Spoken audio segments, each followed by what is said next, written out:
welcome. This is the Bainbridge Island Senior Community Center's Something to Talk About program, and it is sponsored by Fieldstone Communities of Bainbridge Island, which offers memory care and is soon to open assisted and independent living up on Rolling Bay. To learn more, to schedule a tour, to find out about day stay and respite programs, jot down this number, 360-689-4314. I'd also like to acknowledge that we are gathering on the ancestral homeland of the Suquamish people, the people of the clear salt water, who have been living on the Salish Sea waters since time immemorial, and we honor them and we respect their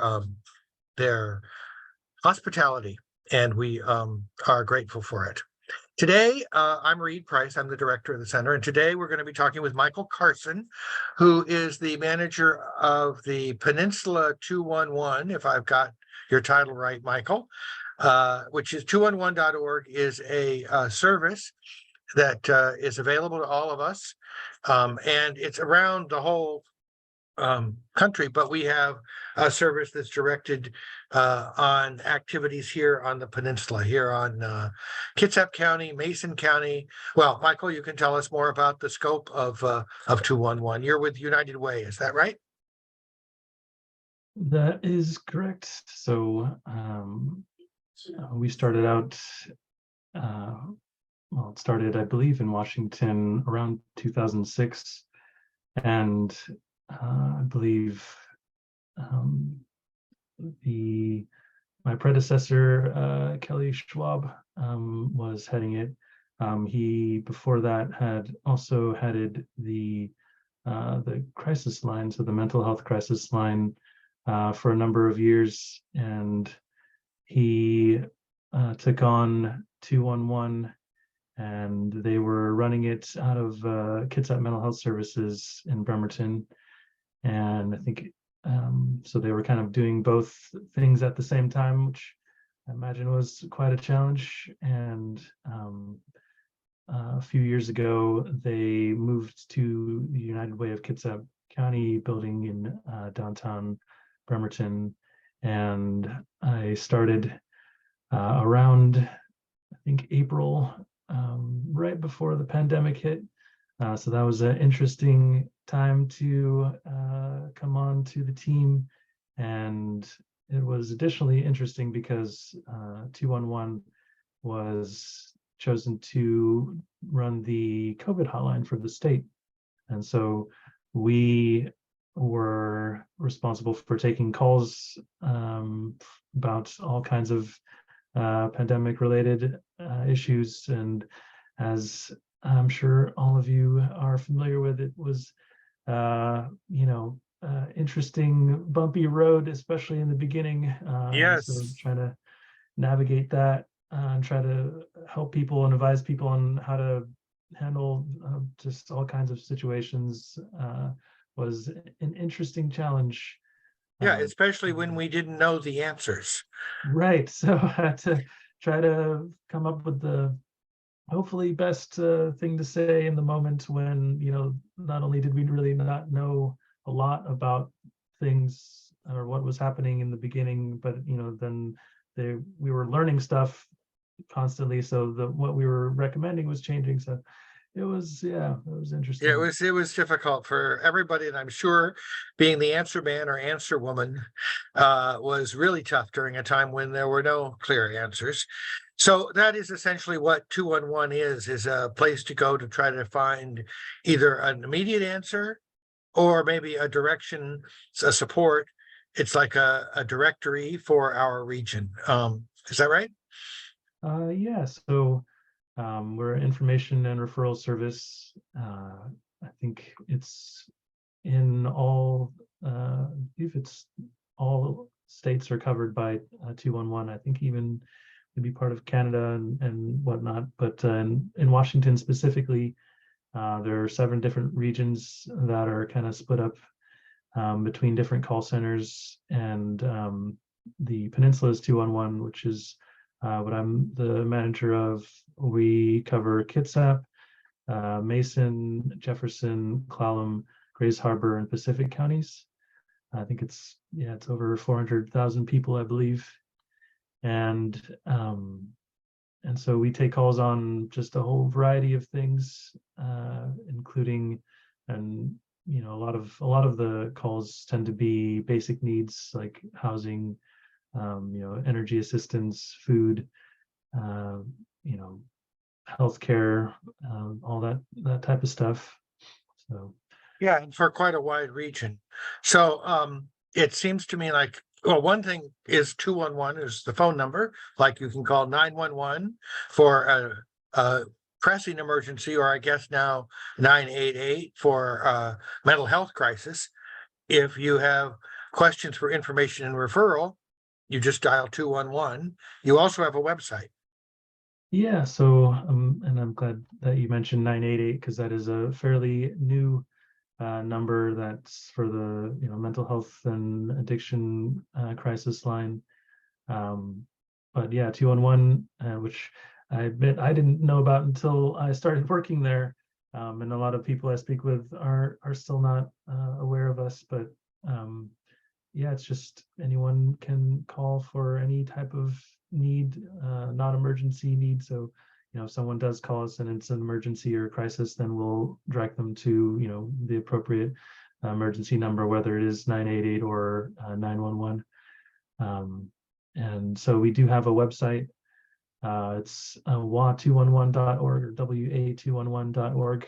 And there is actually a search tool on that website that has been somewhat recently kind of updated to be more beneficial to the public in accessing the resources that we 211 has curated over the years. Basically we try to find the variety of resources out there that might be helpful for the community and add them to our database so that when someone calls, the folks that you speak with are using, well, it's kind of a different bit of software, but essentially it's accessing the same list of resources that you can yourself find. I think if you click on that find help link, or I think, yeah, so then you can search for resources in Washington, and so it does try to kind of guide you to type of categories of needs. And as you see, you can specify the resources that you might want to put so there's a variety of stuff popping up there. And so that's kind of one of the things that 211 or rather one of the benefits of calling 211 is we can help kind of sift through that sometimes overwhelming list of things out there and narrow down what might be more beneficial. But certainly people are free to use that site to find the tools they need. I mean, we're open 9 to 5 Monday through Friday, so that's a good tool to access or find resources outside of our business hours. Yeah, that looks pretty comprehensive. And as you say, we're looking at the same material that if I were to call, someone would be looking at, not the same website, but the same data. Yep. So I'm definitely glad it's available and more easily searchable now that they've updated the website. Because yeah, I mean, I know from talking to people, a lot of the callers are folks who may not be super tech savvy or even sometimes have the internet. So I'm glad that we're here to be a more accessible place where people can call to find resources that they might not have the ability to learn about due to not having internet access. Are there certain kinds of calls that you tend to get more often? Are there some areas that people are more likely to be calling 211? For sure. Certainly housing related things are a big one.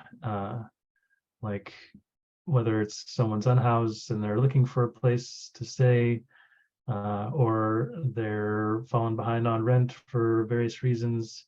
We try to point them in the direction of resources that might be helpful based on, kind of their, I guess, various demographics, like their income level. I mean, certainly a lot of the resources have, variety of eligibility requirements, many of which tend to be income based, but then sometimes there are also age related ones, definitely a variety of resources for seniors. And so, yeah, it's there's a lot of stuff out there.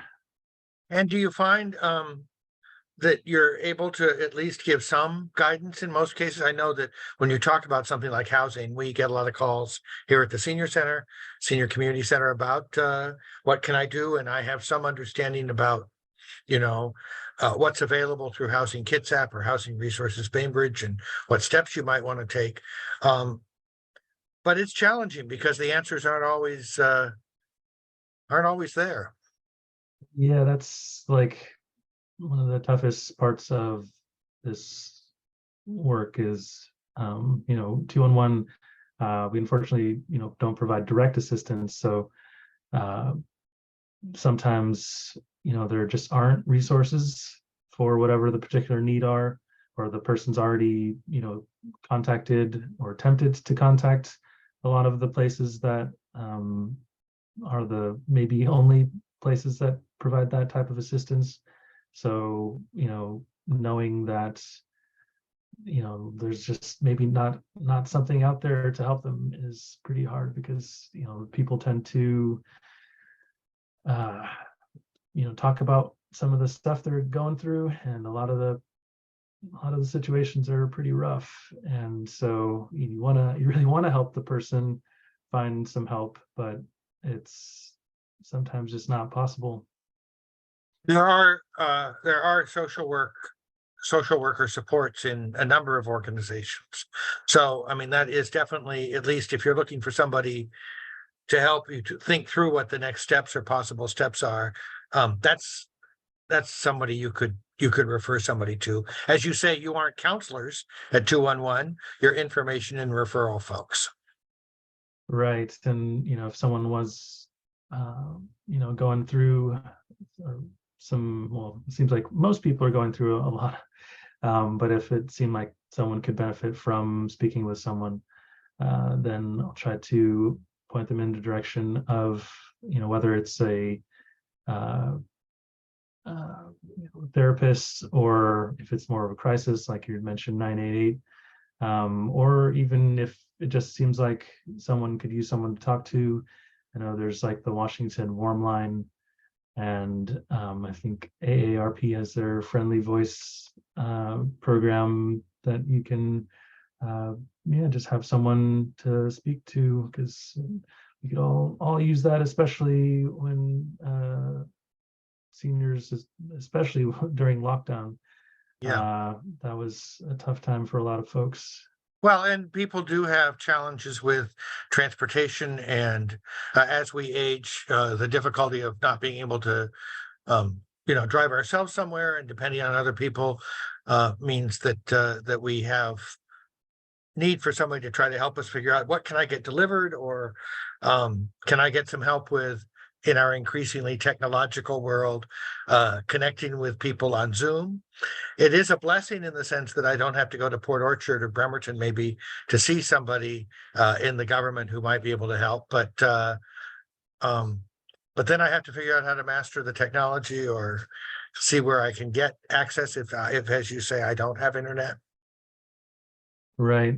That's, definitely been a frustrating thing too. I mean, that's again why I appreciate there being at least a phone number uh, where people can reach us, so we can help point them in the direction of hopefully beneficial resources. But I mean, I think there were some initiatives to get people phone and internet access, like the Lifeline program and the Affordable Connectivity program, with regard to internet access. So, and if for anyone who's in the service area of Xfinity or Wave, or I guess they're now called Astound. There's I think both of those organizations have, I think it's Internet Essentials and Internet First, respectively.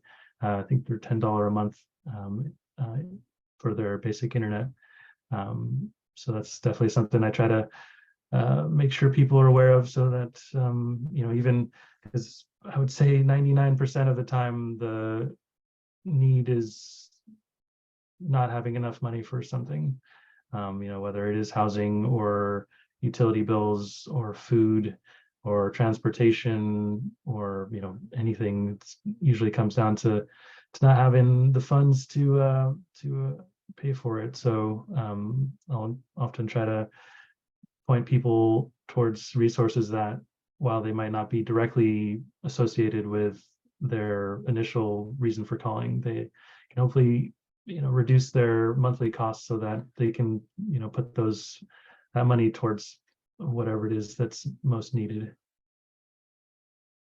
Yeah, I think you've already just sort of casually mentioned 3 or 4 or 5 programs just as we've been talking, which to me illustrates the value of knowing that there's somewhere to call. I don't have to remember what all those programs are. If I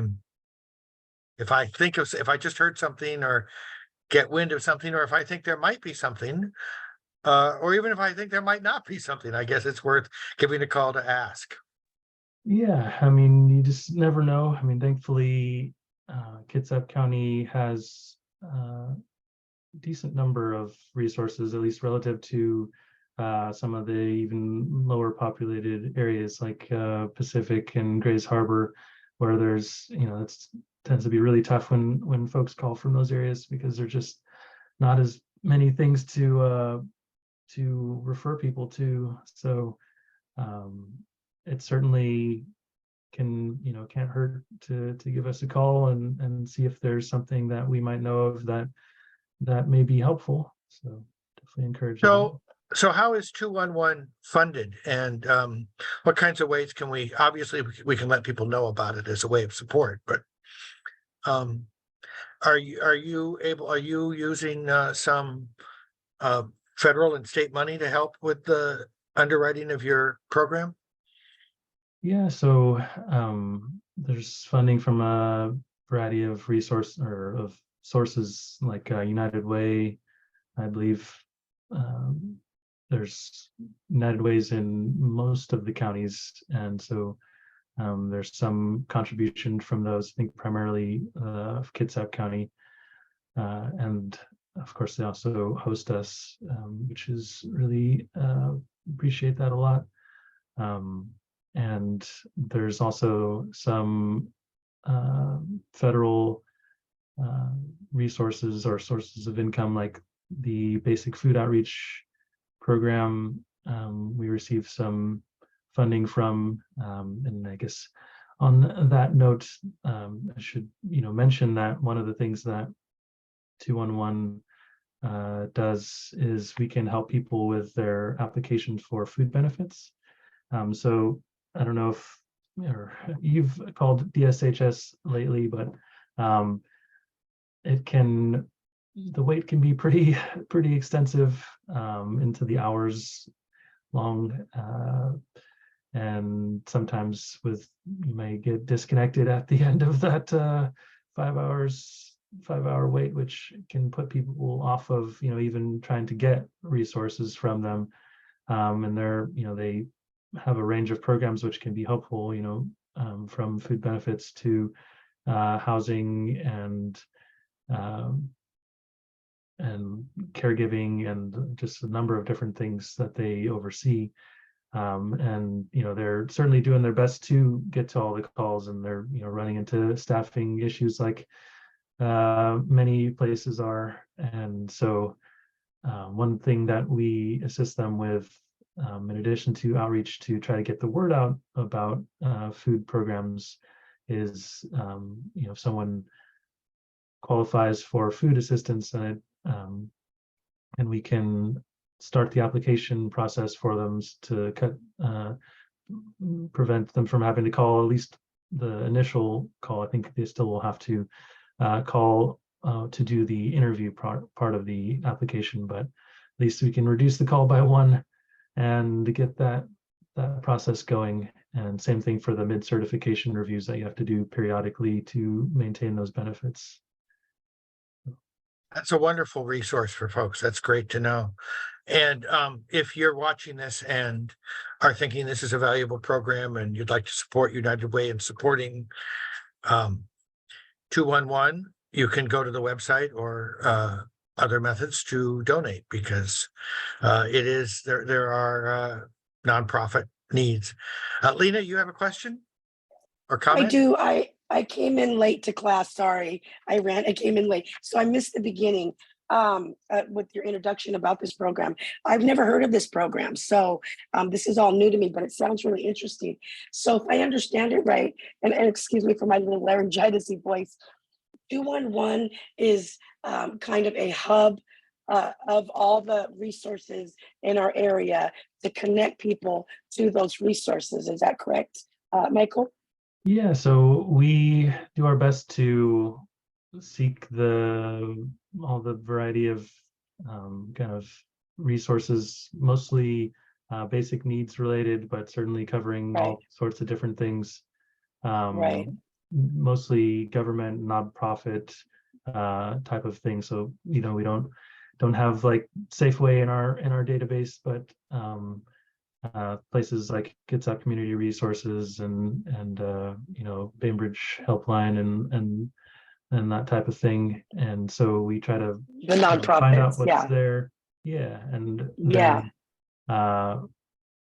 then we have we categorize them and kind of summarize the resources and make that available either through calling 211, or you can use the search function of wa211.org to also search the same list of resources that we use to find help for folks who call.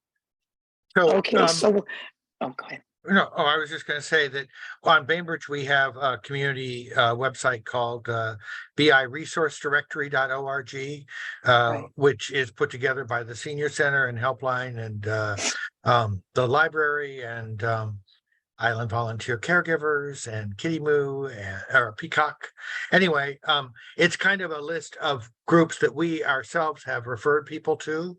And so it's from a Bainbridge Island point of view, a website that gives a lot of information, but 211 is both nationally arranged, so it's similar, and it's available with more resources in our area, and they have staffing, so you can call 211 and someone will 9 to 5 Monday through Friday, right?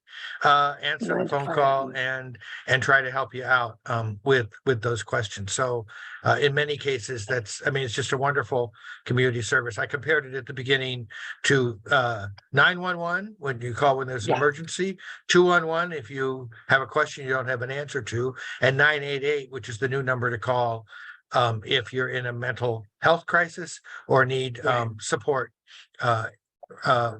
that way. Okay.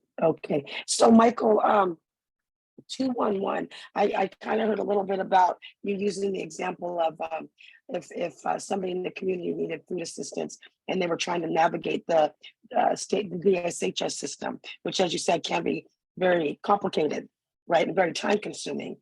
Is 211, if Lena Wilson was to call 211 and say, I need help, to call DSHS and do the application program or process, would 211 help me go through that and try to eliminate the 5-hour steps? Or are you just referring Lena Wilson to DSHS? Just in case viewers are curious, Yeah, no, it's definitely important to kind of say what we do and what we don't do.